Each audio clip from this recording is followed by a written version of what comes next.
माता की जय। संत समाज जय हो। आज भंडारपुरी में गुरु घासीदास के आंगन में देख तो वहां पर में जी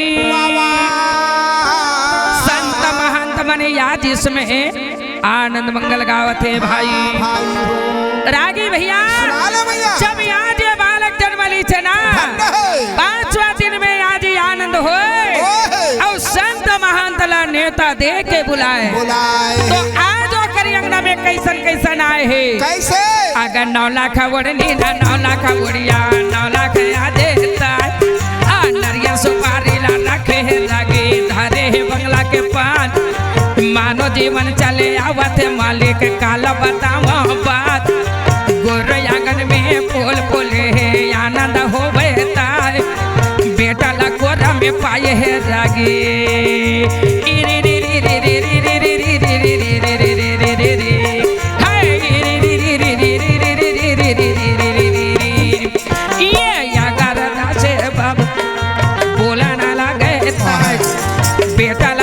में पाए है रागी काला बताओ याद नारा नारी सब बैठे है आंगन दर्शन पावे ताय धन्य बाबा मोरे घासीदास जम धन्य हो दयाल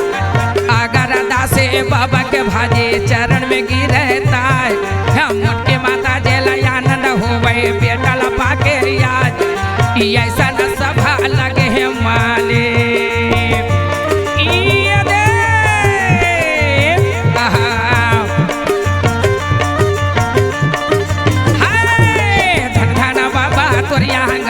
नर नारी आए ना फूला फूला कर वर्षा हुआ थे सोचा न लगे था 5वां दिन आनंद होवे काल बताओ आज जी 5वां दिन में बाबा जी आनंद मनावे नर नारी आके गुरु के आंगन में या दर्शन पावे जी धन्य है अगरदास बाबा मुटकी माता ला जय होए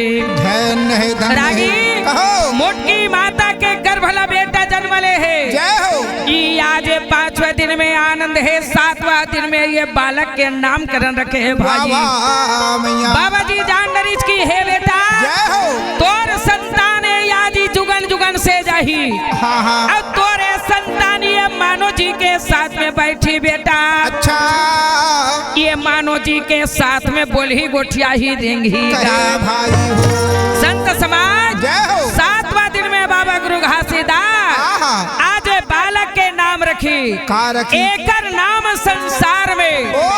आज अगर मन दास रखे भाई ये बेटा के नाम अगर मन दास है जी समय की बुद्धि वहाँ सत्य के मार्ग बताई ए बालक के नाम रखी अगरमनदास बाबा गुरु घासीदास के तीसरा बेटा अगरदास जेकर याजी बेटा जौन जन्म ली मुटकी माता के गर्भ से जेकर अगरमनदास नाम रखे ए बड़ा बुद्धिमानी है ये याज समय की वहाँ पर में ज्ञानी थे ये मानो जी मला सत्य के मार्ग बताईगा ए मानो जी मल्ला सत्य के मार्ग बताई भाई माता आज समय मुटकी अपन बेटा ला कोरा में पाए है अपन स्थन के गुरस पियावे आज बोला लोरी सुनावे भाई आज समय की वहाँ अगर मनदास बाबा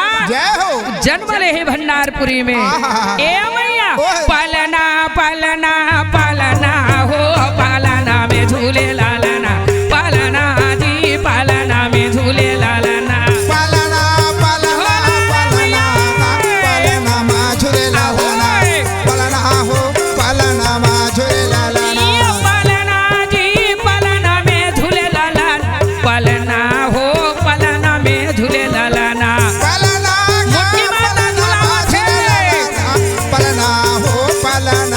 झूले लाला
पलना बनाए है काहे न के मैया पलना बनाए ये भैया पलना बनाए नागी कहो भैया पहली जब बालक जन्म लेवे ना जय हो तैयार ये बालक बन रोवे ओहो तो पहली के हमारे सियान मन सियार माता मन बैठे थे मन जाना थे आज झापील वो झुंडा बनावेगा झापील बांध लइका मतलब सुबादा झुलावे नहीं तो आज इस समय की साड़ी बन के झुलना बना साड़ी बन के बनावे भैया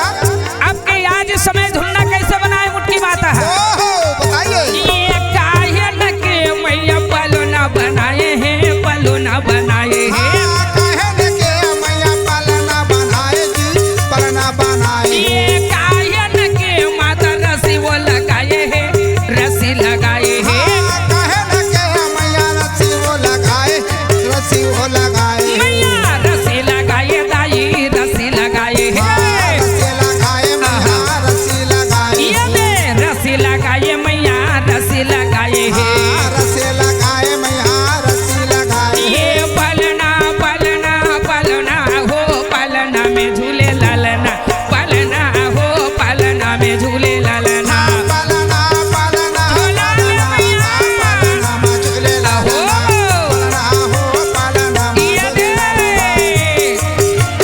पलना का पलना मचले लालना पलना हो पलना मचले लालना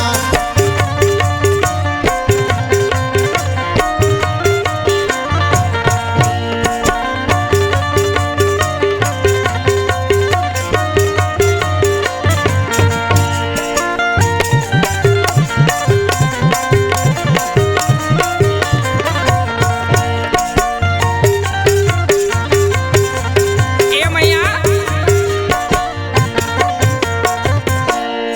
ये दया मैया के मैया पलना बनाए हैं पलना बनाए हैं दया माया के भैया पलना बनाए ये लागी पलना बनाए मोटी माता अपन बेटा अगर मनदास के लिए जय हो ये दया मैया के पलना बनाए है रागी ये दया मैया के दाई पलना बनाए है पलना बनाए है दया माया के भैया पलना बनाए पलना बनाए ये सुरता के मैया वो माँ रस्सी लगाए है रस्सी लगाए है हाँ सूरत की रात करा रस्सी लगाए माँ रस्सी लगाए ये में रस्सी लगाए दाई रस्सी लगाए है रस्सी लगाए मैया रस्सी लगाए ये रस्सी लगाए मैया रस्सी लगाए है रस्सी लगाए मैया रस्सी लगाए ये पलना पलना पलना गा पलना में झूले ललना पलना आदि पलना में झूले ललना पलना ये दे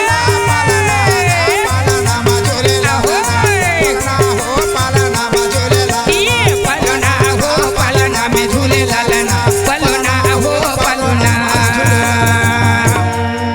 आज दया माया के पलना बनाए है मुटकी माता जी जय हो मैया अब ये सुरता के रस्सी लगाए है लगाए कहे दाई हो आज इस समय अगर मनदास बबला ओहो पलना में झुलावे लोरी सुनावे वाह वाह अपन ये स्थन के गुरस पियावे मुटकी माता संत समाज जय हो आज इस साल भर के अगर मनदास बाबा हो गए अच्छा अच्छा भंडारपुरी आज इस समय उजाला छाए है मियाँ आज इस समय की अंगना में चले लगी ओहो बोले लगी धन्य है आज इस समय रेंगे लगी वाह वाह मियाँ आज ही अगर मनदास बाबा मड़िया चले लगी इसका कहे भाई का ए लइका ला देख के बालक ला देख के आज गुरु मन अति आनंद हो गए आनंद है आनंद बाबा जी जय हो मड़ियाए लगी जब रेंगे लगी छना हाँ हो तय अंगना में आज इसमें अगर मनदास बाबा आज रेंगे लगी अंगना में रेंगी छना याद देख तो वहाँ संत महंत मन आए है मैया अगर मनदास बाबा ला देख के वो कर रेंगे लाई आनंद होए लगी भाई जी बाबा अगर मनदास 2 साल के हो गए जय हो बने आज रेंगे लगी हाँ संत महंत मन वो कर अंगना में भीड़ लगे है बाबा जी के साथ में वो करे जमरिया लइका मन आज खेले कूदे चले आवे भाई जब लइका मन जाए ना हाँ तो अगर मनदास बाबा जब यादे जाए तेला लइका मन आज इस समय ओला खोज के ला नहीं सके, आज समय की ओला पाए नहीं सके। जाके मुटकी मातल कहे लगी कैसे? ए मैया सुना ले। ए दाई ए दाई ए दाई वो ए दाई ए दाई ए दाई वो तोरे बेटा देगा तेना तोरे लल्ला चला थे वो दाई तोरे बेटा भागा तेना तोरे लल्ला चला थे वो मैया तोरे बेटा भागा तेना। ये दाई ये दाई ये दाई ये दाई ये दाई ये दाई वो ये दाई ये दाई ये दाई ये दाई ये दाई ये दाई वो तोरे लल्ला चला थे वो तोरे लल्ला चला थे ना तोरा लल्ला चला थे वो मैया तोरा लल्ला रेगा थे ना।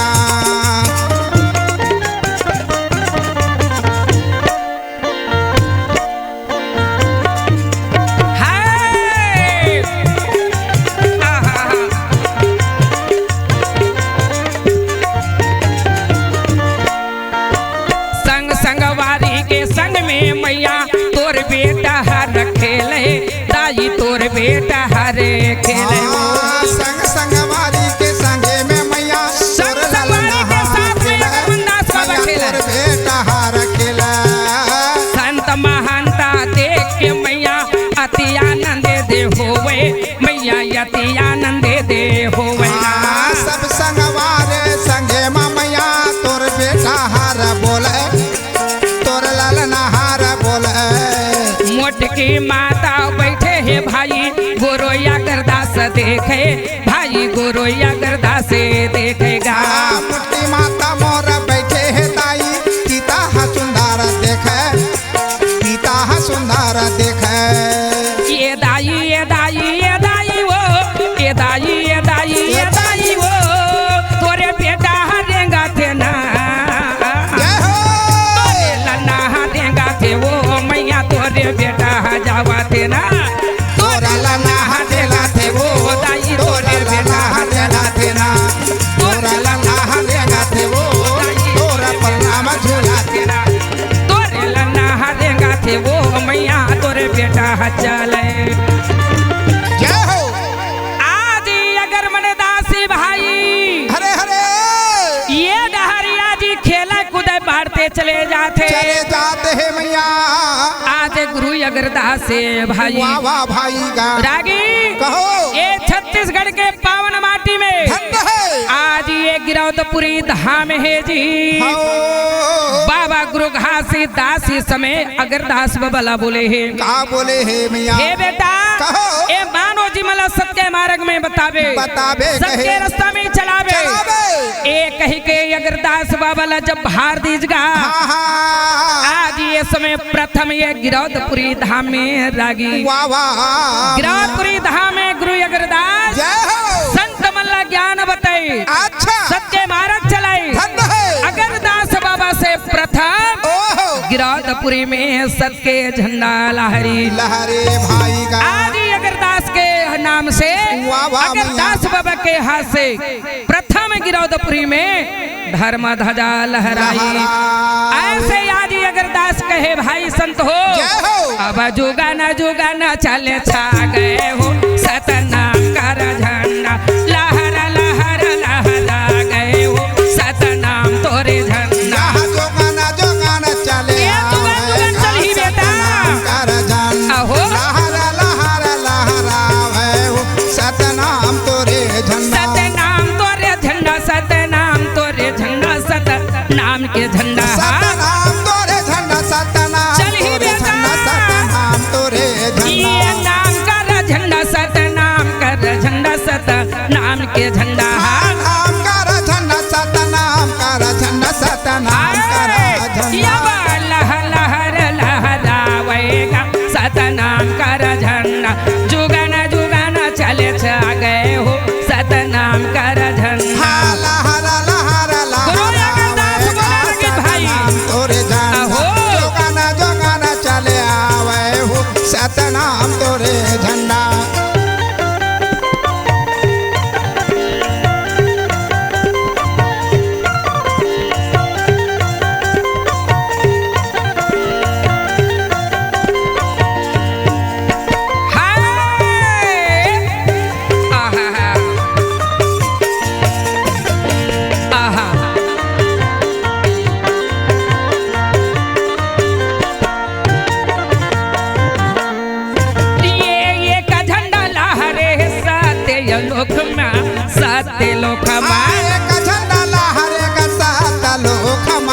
सत्य लोके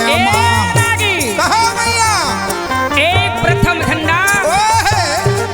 सतलोक में लहराई। धन है ना रहे धरती ना रहे आकाश और चैन दिन सतनाम पिता आज देवे प्रकाश। भाई वो दिन में आज सतनाम पिता जय हो सतलोक में सत्य के झंडा लहराए।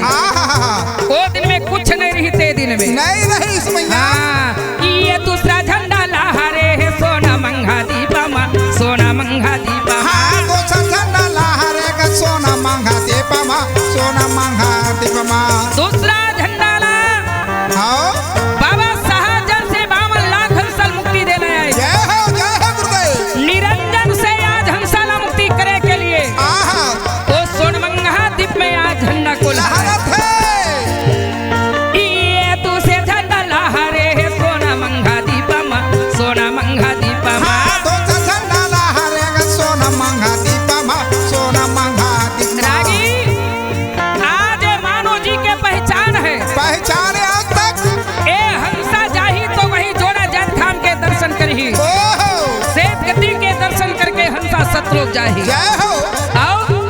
ये तीन झंडा लहरे है गिरतपुरी धाम गिरतपुरी धाम झंडा लहरे का गिरतपुरी धाम गिरतपुरी धाम। तीसरा झंडा आज है गिरतपुरी धाम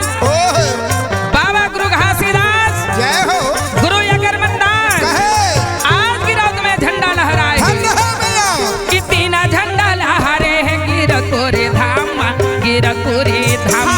झंडा लहरे का गिरतपुरी धाम का गिरतपुरी धाम गिरतपुरी धाम गिरतपुरी धाम गिरतपुरी धाम का गिरतपुरी धाम गिरतपुरी धाम गिरतपुरी धाम गिरतपुरी धाम का गिरतपुरी धाम। लहर लहर लहरावे हो सतनाम कर झंडा जोगन जोगाना चले जा गए जी सतनाम कर झंडा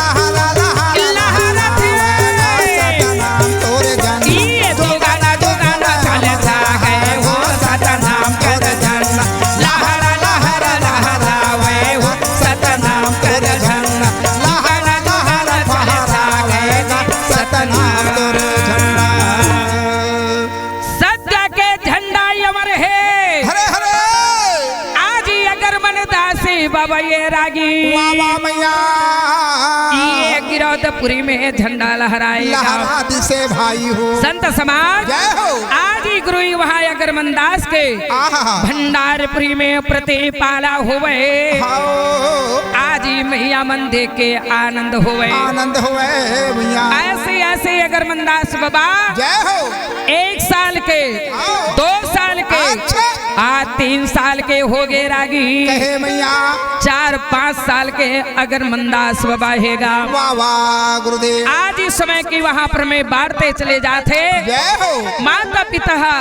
आज कहे हमारे बेटा बाढ़ते चले चले जाते गुरु घासीदास कहे अगर मंदास ला बेटा वाह वाह वाह वाह तही संसार में नाम चलावे कहेगा तय नाम चलावे तो वंशज के नाम चलही आज गुरु वो कर सिर पर हाथ रखे रागी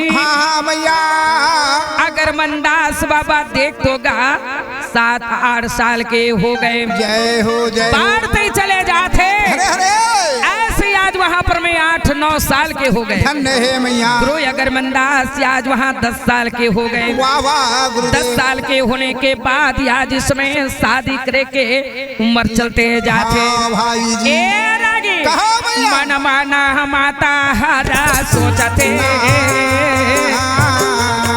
अगर मंदास बाबा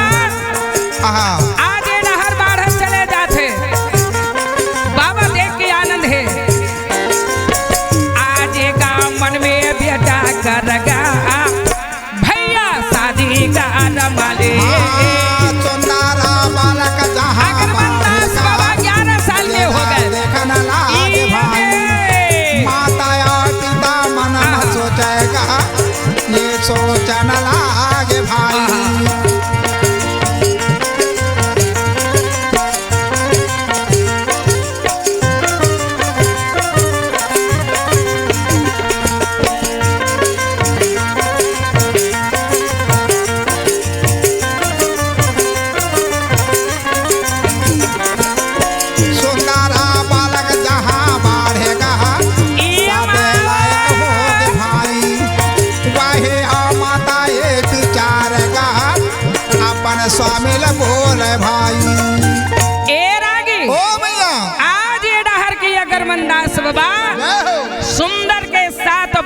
बांटते बांटते सज्ञान होते।